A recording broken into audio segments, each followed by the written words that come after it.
Shalom. Ya, baik saudara, kita akan lanjutkan firman Tuhan kita tentang menjadi orang yang berkenan. Dan minggu yang lalu kita telah belajar satu tokoh, yaitu Henokh. Dan sekarang kita akan belajar tokoh yang kedua, yaitu Daud, saudara. Mari kita perhatikan, saudara, tema firman Tuhan pagi ini adalah Daud, raja yang berkenan. Henokh adalah pribadi yang berkenan dan Daud adalah raja yang berkenan. Mari kita buka di dalam Kisah Para Rasul pasal yang ke-13 ayat yang ke-22. Satu ayat ini kita akan baca bersama-sama. Ya, lihat ke depan, mari kita baca sama-sama ayat yang satu ini.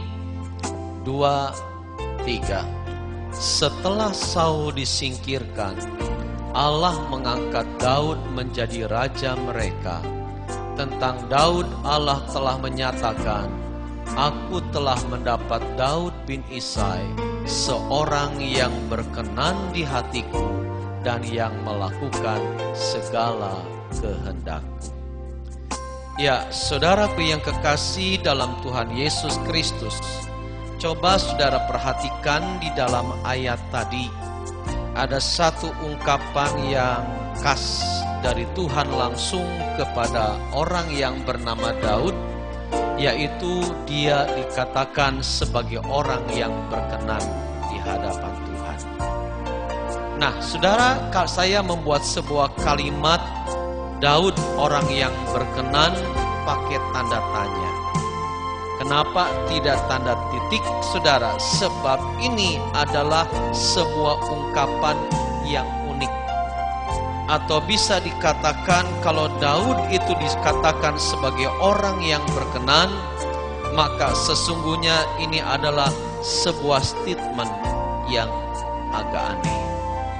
Kenapa saudara dikatakan aneh? Sebab kita melihat di dalam sejarah kehidupan Daud itu, saudara, dia adalah seorang yang banyak sekali kekurangannya. Dia adalah seorang yang banyak kelemahan-kelemahannya, sehingga kalau dikatakan dia sebagai orang yang berkenan, maka ini nampak sebuah pernyataan yang agak unik dan aneh. Kita menemukan sebuah fakta, saudara, di dalam Alkitab, bahwa Daud adalah satu pribadi yang dicatat oleh Alkitab dengan sangat jelas, dari kelebihannya sampai kepada kekurangan-kekurangannya, begitu detail, saudara. Saudara lihat gambar ini. Ini adalah judulnya David and Bathsheba. Ya, Daud dan Bathsheba. Ini adalah contoh tentang kekurangan Daud di mana ia jatuh di dalam dosa perzinahan. Tetapi dari sekian banyak kekurangan-kekurangan Daud itu, saudara, ada sesuatu yang aneh adalah di mana Tuhan menyatakan dia adalah orang yang berkenan. Nah, kalau Daud itu orang yang banyak kekurangan, tetapi bisa dikatakan sebagai orang yang berkenan di hadapan Allah, saudara, itu membuktikan bahwa berarti kita juga bisa. Kalau kita melihat Henokh, sepertinya Henokh adalah orang yang sempurna. Kita tidak menemukan titik lemah dari orang yang bernama Henokh. Tetapi kalau kita membaca kisah tentang Daud, saudara, sepertinya kita diberikan harapan. Kenapa? Sebab Daud bukan orang yang sempurna. Daud bukan orang yang tanpa cacat celah, tetapi Daud orang yang banyak cacat celahnya. Namun Tuhan berkata kepada Daud bahwa ia berkenan di hatiku. Nah, saudara, berarti kita juga bisa. Nah, coba saudara perhatikan, ada dua hal indah dalam diri Daud yang membuat ia berkenan, saudara. Yang pertama, itu dalam hubungannya dengan Allahnya. Jadi bagaimana ia berhubungan dengan Allah, saudara, itu menentukan perkenanan Allah terhadap Daud. Lalu yang kedua, saudara, dalam hubungan dengan sesama. Nah, kita akan mempelajari yang pertama dulu pada saat ini, saudara, sebab kalau langsung dua-duanya kepanjangan. Nah, kalau kita memperhatikan dalam dua hal ini, saudara, kebanyakan, perhatikan, kebanyakan apa yang membuat hati Allah terpikat kepada Daud itu berkaitan dengan sifat dan karakter Daud. Nah, kita akan pelajari, saudara, bagaimana sikap Daud dalam hubungannya dengan Allah. Ada 5 sikap, saudara, yang baik di dalam diri Daud yang berkaitan dengan Allahnya. Yang pertama, saudara, Daud adalah seorang yang memiliki respon hati yang benar kepada Allah. Coba kita baca 1 Samuel 16 ayat 6 dan 7. Ketika mereka itu masuk dan Samuel melihat Eliab, lalu pikirnya, sungguh di hadapan Tuhan sekarang berdiri yang diurapinya. Ayat 7, tetapi berfirmanlah Tuhan kepada Samuel, janganlah pandang parasnya atau perawakan yang tinggi, sebab aku telah menolaknya. Bukan yang dilihat manusia yang dilihat Allah. Manusia melihat apa yang di depan mata, tetapi Tuhan melihat hati. Yang pertama, saudara, sikap yang baik dari orang yang bernama Daud sehingga ia berkenan di hadapan Allahnya adalah karena Daud memiliki respon yang baik terhadap Allahnya. Nah, dalam ayat tadi, saudara, dikatakan manusia lihat penampilan, sementara Allah itu melihat hati yang paling dalam. Kalimat ini mengungkapkan sebuah kebenaran kepada kita. Sesungguhnya untuk kita bisa berkenan kepada Allah, awalnya itu harus dari hati. Baru kemudian ke yang lainnya, saudara. Nah, perhatikan baik-baik. Di dalam 1 Samuel ini, saudara, ada satu kisah yang menarik. Di mana saat itu Saul baru saja mengecewakan Tuhan dan Tuhan menolak Saul jadi raja. Akhirnya Tuhan menyuruh kepada Samuel untuk datang ke keluarga Isai. Urapi salah satu anak Isai menjadi raja Israel. Lalu dengan semangat Samuel datang ke rumah Isai. Dan ketika anak yang pertama, saudara, didatangkan, diperhadapkan kepada Samuel, Samuel langsung terpikat kepada Eliab. Kenapa? Sebab perawakannya begitu tinggi, badannya begitu bagus, sehingga sampai-sampai Samuel berkata, sesungguhnya di hadapanku saat ini berdiri orang yang diurapinya. Tetapi apa kata Tuhan? Ketika Samuel berpikir seperti itu, Tuhan berkata, tidak, bukan orang ini yang aku pilih. Lalu kemudian muncul orang yang kedua yang bernama Abinadab. Kembali Samuel terpikat oleh penampilan Abinadab. Kenapa, saudara? Sebab tinggi besar dan cocok jadi seorang raja. Tapi Tuhan kembali mengungkapkan, tidak, bukan itu yang aku pilih.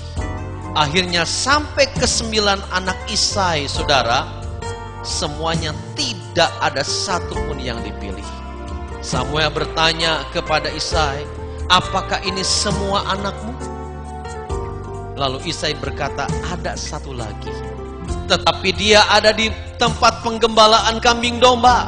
Perhatikan, saudara, di sini Daud tidak diperhitungkan sama sekali. Daud tidak dilihat oleh Isai, tidak dihadirkan pada awalnya. Kenapa? Sebab sama sekali tidak ada potongan untuk seorang raja. Saudaraku yang kekasih dalam Tuhan, jadi perhatikan, yang pertama dilihat oleh Tuhan itu adalah hati, bukan penampilan. Saudaraku yang kekasih, kadangkala kalau misalnya begini ya, saya pergi dengan Pak Kris atau dengan Komiming, sama-sama pakai jas. Pasti kalau ke sebuah gereja yang belum kenal saya, itu salah tebak mana pendetanya. Kebanyakan orang itu pasti memilih yang besar, kayak Ko Miming atau Pak Kris. Saya nggak dilirik, saudara. Baru setelah diperkenalkan, mana Pak David? Yang ini yang kecil. Orang itu baru, oh.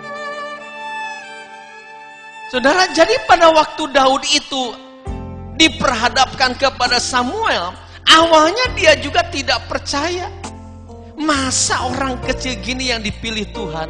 Tapi dengar saudara, yang dipilih Tuhan itu awalnya bukan penampilan fisik, tapi hati yang respon terhadap panggilan Allah. Itulah yang dipilih oleh Tuhan yang pertama kali dilihat, saudara. Hatinya. Sama sekali tidak ada perbantahan dari Daud ketika dia akan ditunjuk. Bukan karena dia senang dipilih jadi raja. Saya percaya dia orang yang masih lugu. Dia orang yang tidak punya pengalaman di dalam pemerintahan. Tiba-tiba dipilih jadi seorang raja. Itu sebuah kebingungan. Tetapi Daud sama sekali tidak ada perbantahan sedikit pun, saudara. Coba saudara perhatikan. Orang mengatakan pemimpin terbesar saat ini, sampai saat ini adalah Musa. Kenapa? Bayangkan seorang pemimpin membawa 2 juta orang tanpa tempat yang jelas. Itu bukan hal yang mudah, saudara. Kalau pendeta saat ini bisa dikatakan ini adalah Yakub Nahwainya, saudara.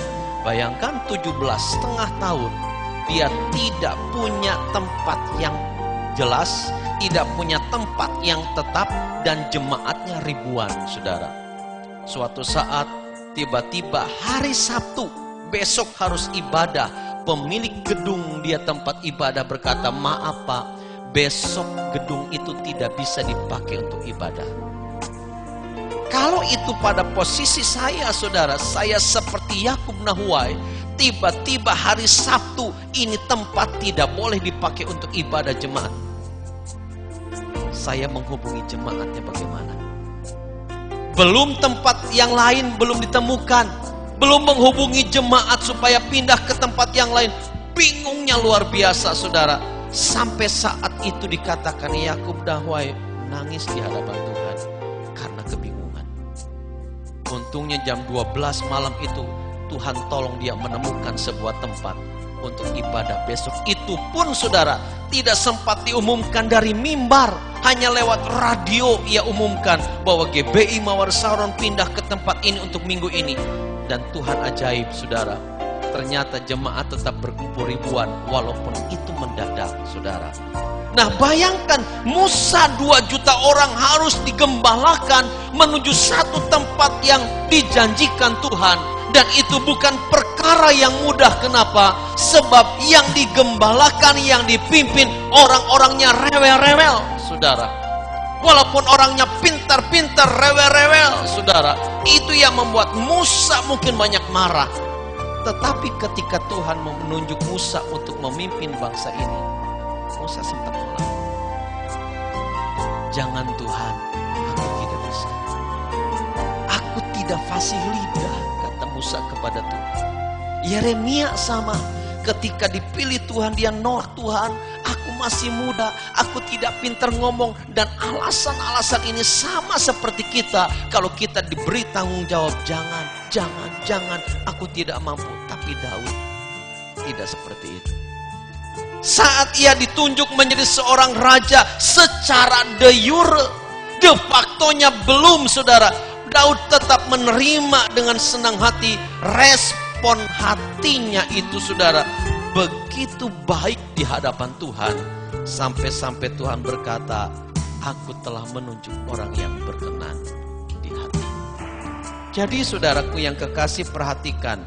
Hal yang pertama yang membuat Daud itu berkenan di hadapan Tuhan adalah karena Daud punya respon hati yang baik terhadap Allah. Saudaraku yang kekasih, kadangkala kita ini punya respon yang sangat tidak baik.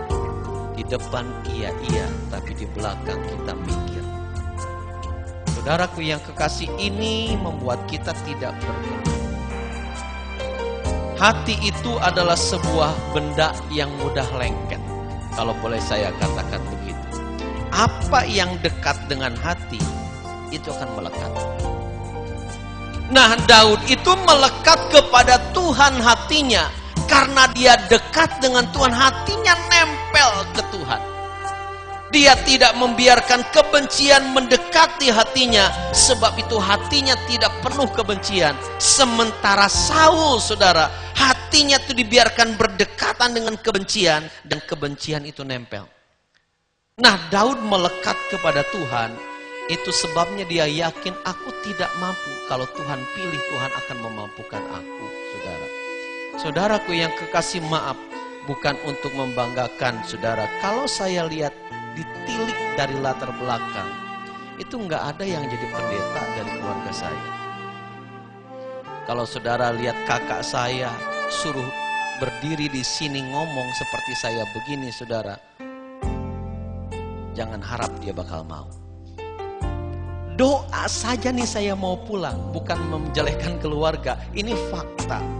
Kalau saya mau pulang dari Tasik, nanti kata istri saya, Ci ini berdoa, Ko Weli berdoa, langsung tersenyum dan menyerahkan kepada yang lain.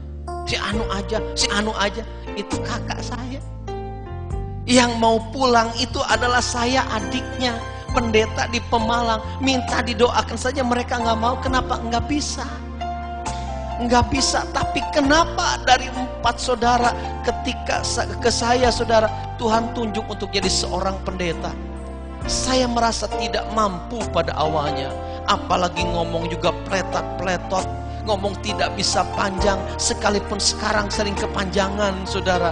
Tapi kalau dulu itu, saudara, ngomong panjang-panjang begini, rasanya nggak kepikir, nggak bisa, saudara. Saya sampai bingung, Tuhan, kenapa Tuhan pilih saya? Saya bukan orang yang pintar ngomong, saya pun masih berbantah-bantah dengan Tuhan. Tidak seindah Daud, sekalipun namanya sama David, saudara. Tetapi saya tidak seperti Daud yang asli. Saya masih berbantah-bantah, saudara. Kadang-kala saya pikir, Tuhan apa nggak salah pilih? Saya ngomong aja gemetar.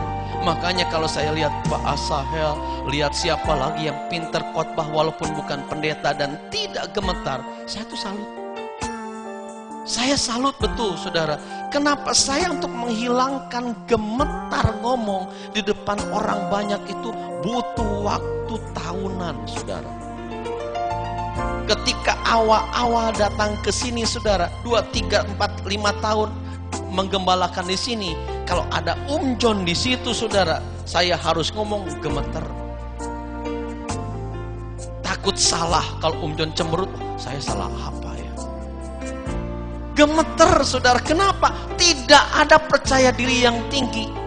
Tetapi lambat atau cepat, saudara, Tuhan bimbing. Sampai akhirnya bukan lagi pendek, kepanjangan kalau ngomong, saudara. Saudaraku yang kekasih dalam Tuhan, saya mau belajar merespon kalau Tuhan minta, sudah. Saya akan lakukan sebisa saya. Saudaraku yang kekasih, sebetulnya saya tidak mau jadi ketua panitia MD.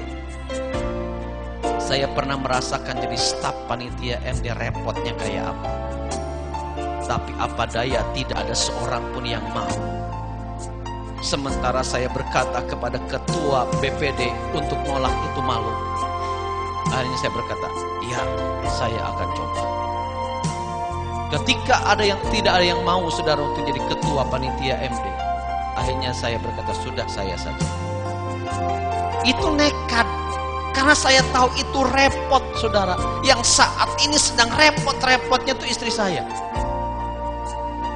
Maaf, dibandingkan seksi lain yang sedang repot saat ini istri saya. Tiap hari ada yang daftar, belum namanya nggak jelas siapa. Ditanya umur, jawabnya yang lain, saudara. Macam-macam, saudara, repot. Pendaftaran paling repot. Belum nanti kalau pembagian kamar itu salah, disalahkan, saudara. Nah, saudaraku yang kekasih dalam Tuhan, tapi saat itu saya menerima saja, sudah, ini sejarah bagi Pemalang. Saya ingin membuat sejarah bagi Pemalang. Kita menjadi gereja pertama di kota Pemalang yang berani mengadakan sidang MD. Ini adalah sebuah sejarah, betul, saudara. Ketika saya bertemu dengan orang yang mantan tinggal di Pemalang, dia dengar dari seseorang, Pemalang mau mengadakan MD, bagus wah saya tambah besar hati, sudah jalan aja. Tambah semangat, betul saudara. Saya ingin buat sejarah di kota Pemalang ini saudara. Kita buat sesuatu yang besar buat Tuhan kita lewat gereja ini saudara. Tetapi saudara dengar, untuk kita berkenan pertama-tama hati kita harus benar. Daud itu punya respon yang benar ketika ia ditunjuk untuk jadi seorang raja. Walaupun faktanya tidak langsung jadi raja. Tapi Daud punya respon yang benar. Dengar, untuk kita jadi orang yang berkenan, pertama-tama kita harus memiliki sikap hati yang benar. Yang kedua, saudara, apa sikap Daud terhadap Allahnya yang kedua? Yang kedua, Daud adalah seorang yang sabar, taat, dan setia. Gambar ini bagus. Yang kemarin I love jujur. Yang kedua I love sabar. Ya, coba ucapkan bersama-sama, I love sabar. Aku cinta sabar. Ya, si sabar. Ya, saudara, yang kedua, Daud adalah seorang yang sabar, taat, dan setia. Di mana kita menemukan kesabaran orang yang bernama Daud. Kesabaran Daud itu dapat kita lihat setelah ia dilantik jadi raja oleh Samuel. Saat dia menerima pengurapan jadi seorang raja dari nabi besar yang bernama Samuel, Alkitab mencatat bahwa Daud tidak langsung jadi raja. Kalau saya membuka-buka Alkitab, kapankah Daud itu menjadi raja di Yehuda, di kota Hebron? Ternyata dari pelantikan pertama Daud jadi raja oleh Samuel sampai kepada dia memerintah satu suku Yehuda, itu membutuhkan waktu lumayan lama, tahunan saudara. Tetapi tidak tercatat di dalam Alkitab. Lalu Daud bertanya-tanya kepada Tuhan, Tuhan, katanya engkau sudah melantik aku jadi raja. Kenapa kenyataannya aku tidak jadi raja? Itu tahunan saudara, bukan waktu yang sebentar. Saul masih hidup dan Daud masih membantu Saul. Sementara Daud sudah dilantik jadi raja, tapi kenapa dia tidak naik jadi raja? Itu saudara, satu sikap yang sangat luar biasa dari Daud. Daud diam. Daud tidak protes. Daud sabar menunggu waktu Tuhan sampai tiba waktunya Daud ditinggikan. Nah, saudaraku yang kekasih, kenapa Daud tidak langsung? Sebab Tuhan sedang membangun sebuah fondasi yang kokoh dalam diri Daud supaya Daud tidak jadi sombong. Saudaraku yang kekasih, Saul dilantik langsung jadi raja, nggak lama jatuh. Daud dilantik beberapa tahun dia harus diam diri dan tidak jadi raja. Tapi ketika dia jadi raja, seorang raja yang hebat. Saudaraku yang kekasih dalam Tuhan, saya kadangkala kalau secara manusia itu iri. Melihat teman-teman saya yang usianya lebih muda, tapi kok cepat sekali melejit. Misalnya Gilbert, ya Gilbert itu adik kelas, usianya juga di bawah saya. Kok begitu cepat melejit, terkenal namanya, kok saya tidak? Lalu saya merenung, seandainya saya pada tempat Gilbert, siapa? Saya menemukan satu fakta, saya belum siap. Kalau Tuhan menempatkan saya dalam keadaan hati saat ini langsung seperti Gilbert, mungkin saya belum siap. Saudara pikir Gilbert itu enak, tantangannya itu besar. Bayangkan satu hari, tiap hari itu khotbah, satu hari itu bisa khotbah minimal 5 kali. setiap hari Minggu itu bisa 10 kali khotbah. Makanya kalau ngundang pendeta-pendeta begini, lalu kita berharap didoakan, ditumpangi tangan, jangan harap. Mereka datang sudah telat. Kayak Abram saja, saudara, datang itu kalau mau khotbah. Setelah dia khotbah sebentar, membuat orang seger, ketawa dan sebagainya, nggak sampai doa berkat sudah jauh. Dia pergi ke gereja lain. Jadi datang hanya untuk khotbah, tidak mendoakan macam-macam. Saudaraku yang kekasih, kalau untuk begini saya masih siap. Datang khotbah, pergi, pergi, saya masih siap. Tapi tantangan yang tidak mudah ketika posisi kita di atas, itu yang tidak mudah. Saudaraku yang kekasih, ketika fitnah yang datang kepada Bill Gilbert itu merebak kemana-mana, itu bukan sebuah tantangan yang gampang dihadapi. Apalagi nyebar di internet bahwa dia berzina, melakukan pelecehan seksual kepada adik istrinya. Saya tidak mengatakan senang sama istrinya, tapi istri Gilbert itu cantik. Ini pendapat umum, maaf, bukan pendapat sangat subjektif, ini umum. Istri Gilbert itu cantik. Jadi bisa dibayangkan adiknya cantik apa tidak. Lalu sampai ada isu seperti itu, saudara.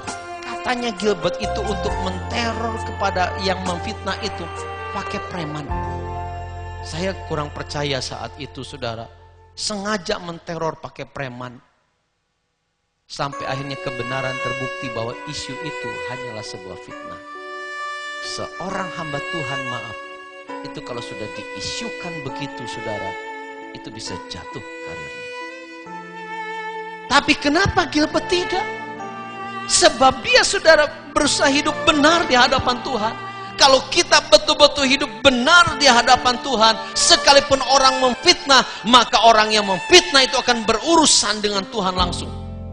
Hati-hati, saudara, kebenaran itu tidak bisa dirusak oleh fitnahan kita. Kenapa? Suatu saat Tuhan akan menyatakan kebenaran itu.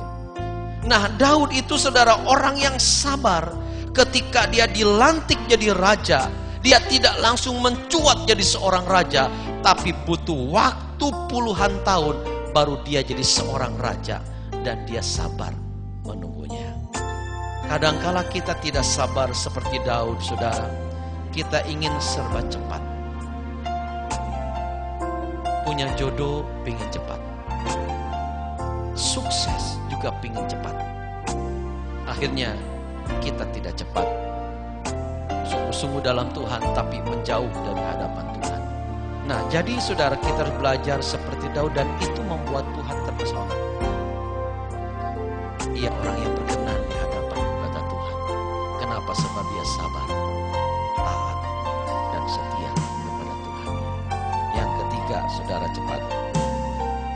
Apa yang membuat Daud itu berkenan? Karena Daud membela nama Allah dengan gigih. 1 Samuel 17 ayat 45. Tetapi Daud berkata kepada orang Filistin itu, "Engkau mendatangi aku dengan pedang dan tombak dan lembing, tetapi aku mendatangi engkau dengan nama Tuhan semesta alam, Allah segala barisan Israel yang kau tantang itu." Saudara, perhatikan, ungkapan ini jangan disalahpahami. Fakta yang terjadi pada saat itu, memang Daud itu membela nama Allah dengan gigih sampai ia membunuh orang Filistin.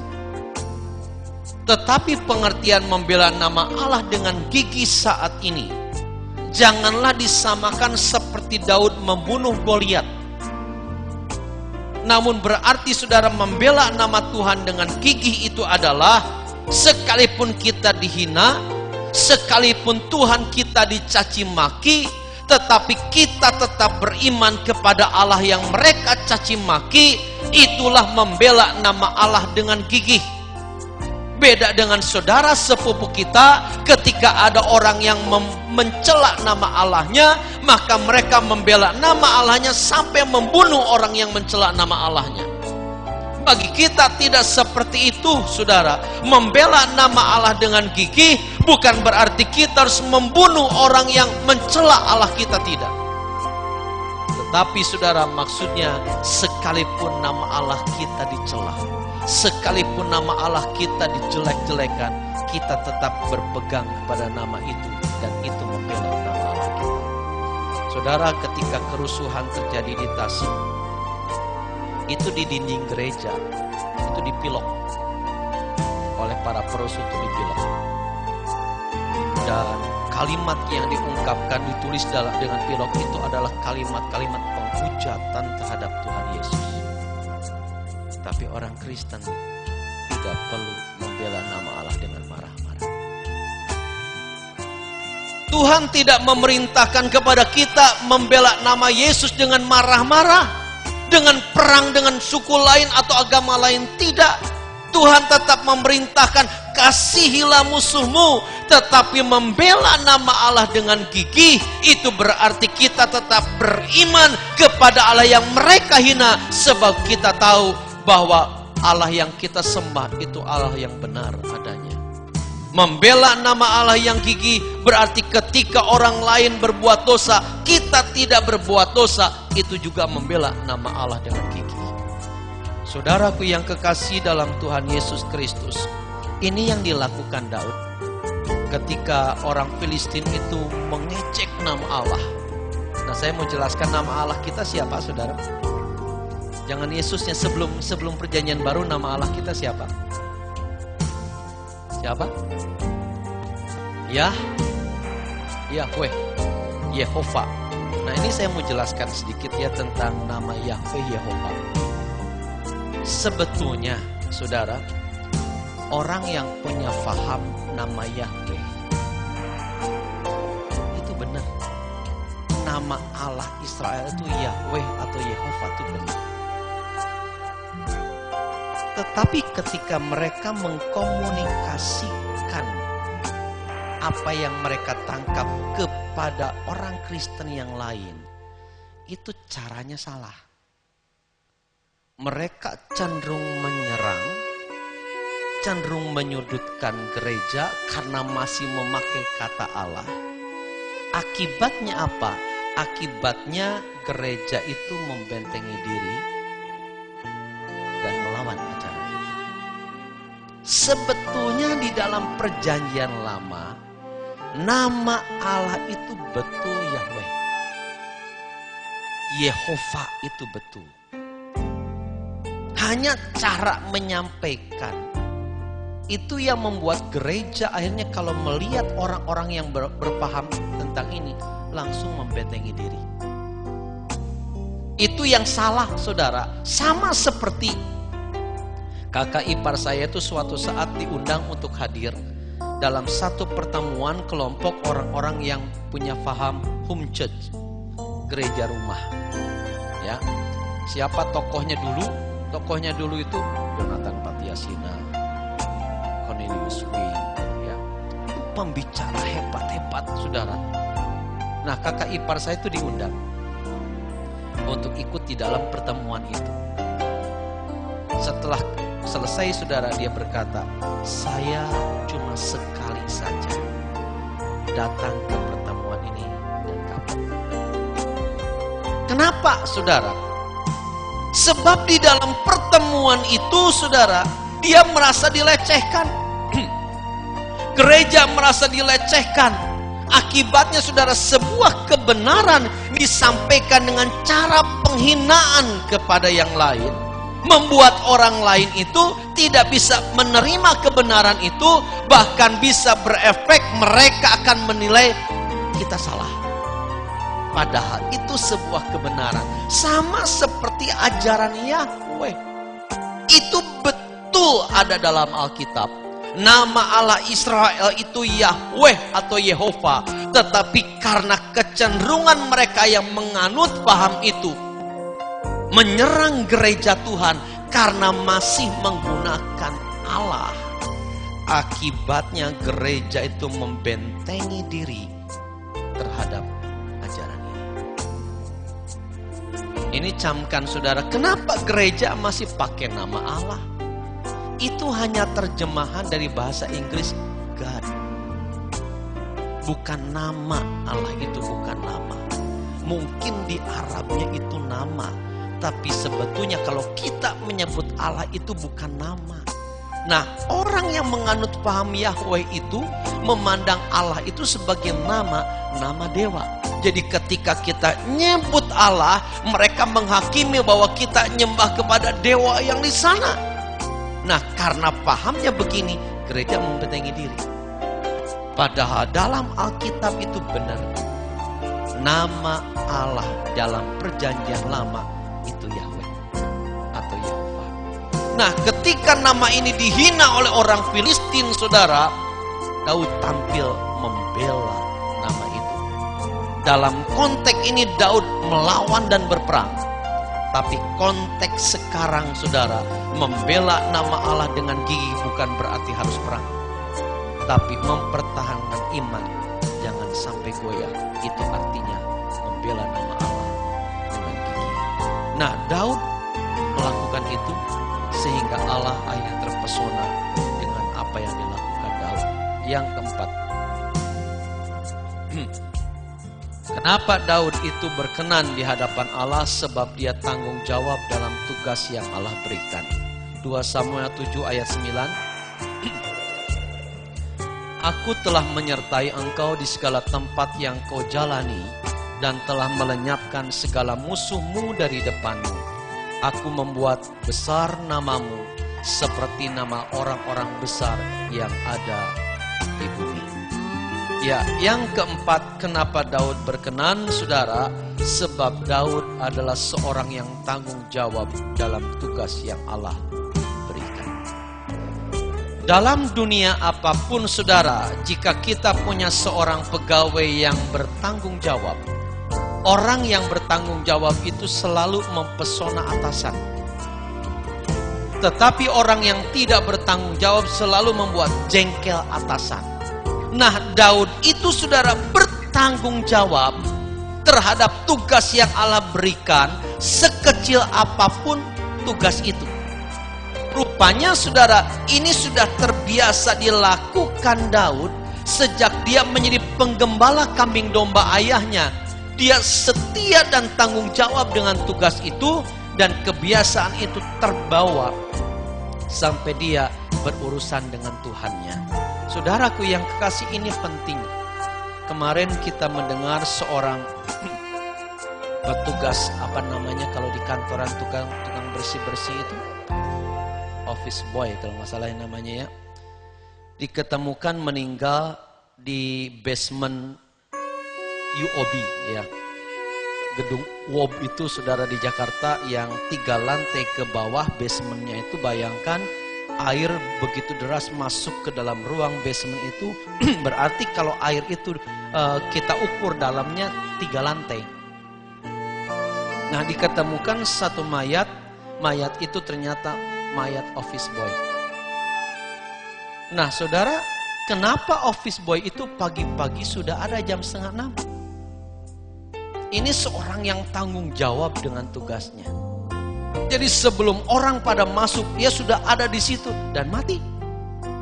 Dan saya yakin ini yang punya gedung itu akan bertanggung jawab dengan ini, akan memberikan penghargaan kepada keluarganya. Kenapa? Karena tanggung jawab di dalam tugas.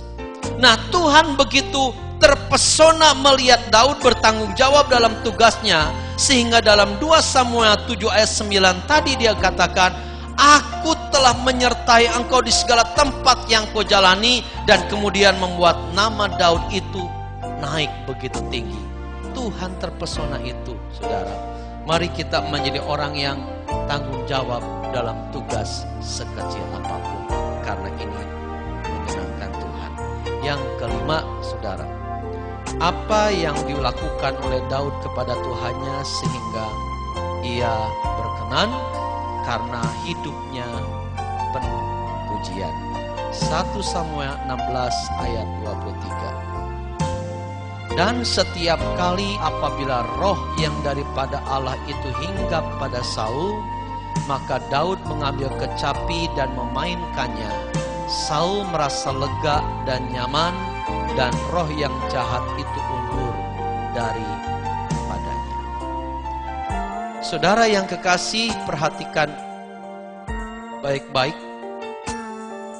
Dalam ayat ini kita menemukan pengalaman pertama dalam Alkitab dicatat, di mana saat ada pujian dinaikkan, roh jahat pergi. Sebelum-sebelumnya belum pernah terjadi ada tokoh-tokoh Alkitab menyanyi lalu setan pergi.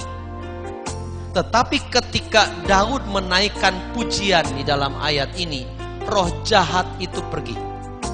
Jadi Daud adalah orang pertama yang menyatakan kepada kita bahwa di dalam pujian itu ada kuasa Allah yang hebat.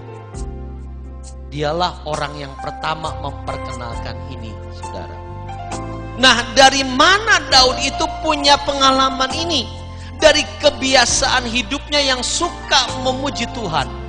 Dan dia memuji Tuhan bukan ketika di istana saja. Sejak ia berada di tempat penggembalaan kambing domba, dia terbiasa menyanyi memuji Tuhan. Dan itu menjadi sebuah pengalaman pribadi yang luar biasa. Dan rupanya dari sini jugalah kenapa ibadah orang Israel itu selalu ada nyanyian. Kenapa? Sebab Daudlah yang pertama membuat sebuah kemah, di mana di dalam kemah itu siang dan malam isinya pujian penyembahan. Dan itu menjadi tanda bagi kita bahwa di dalam pujian itu Allah sangat disenangkan, saudara. Nah, karena itu kenapa dalam gereja kita pujian sangat ditekankan, sebab Allah hadir di dalam pujian. Nah, oleh karena itu saudara, jangan asal-asalan menyanyi. Mari kita menyanyi dengan pujian yang terbaik yang kita bisa lakukan. Kenapa? Sebab Allah akan hadir bersama dengan kita. Jadi perhatikan saudara, 5 sikap inilah yang membuat Daud itu berkenan di hadapan Tuhan. Yang pertama, respon hatinya yang benar kepada Allah. Dia tidak berontak, dia tidak berbantah-bantah dengan Tuhan. Yang kedua, Daud seorang yang sabar, taat, dan setia. Dia sadar bahwa waktu Tuhan itu waktu yang paling tepat, tidak terlalu cepat dan tidak terlambat. Tetapi waktu Tuhan itu selalu waktu yang tepat, dan Tuhan mengangkat Daud pada waktu yang tepat. Lalu yang ketiga, Daud membela nama Allah dengan gigih. Saudara, kalau ada orang yang menghina Yesus Tuhan kita, kira-kira sikap saudara gimana? Kira-kira hati saudara itu ada perasaan pingin marah enggak? Pak Hendra gimana? Ada. Tapi apa daya? Kita tidak mampu melawannya, begitu. Seandainya kita banyak, kita melawannya. Seandainya kita banyak, kita melawannya. Pak Sugianto, walaupun kita mayoritas, saudara, tidak boleh melawan. Karena itu bukan yang dikehendaki oleh Yesus. Yesus menghendaki kita mengasihi musuh-musuh kita. Nah, di sini kita melihat, saudara, Allah itu tidak perlu dibela sebetulnya, sebab Allah bisa membela dirinya. Tetapi kalau Daud sampai membela nama Allah, bukan berarti Allah tidak mampu.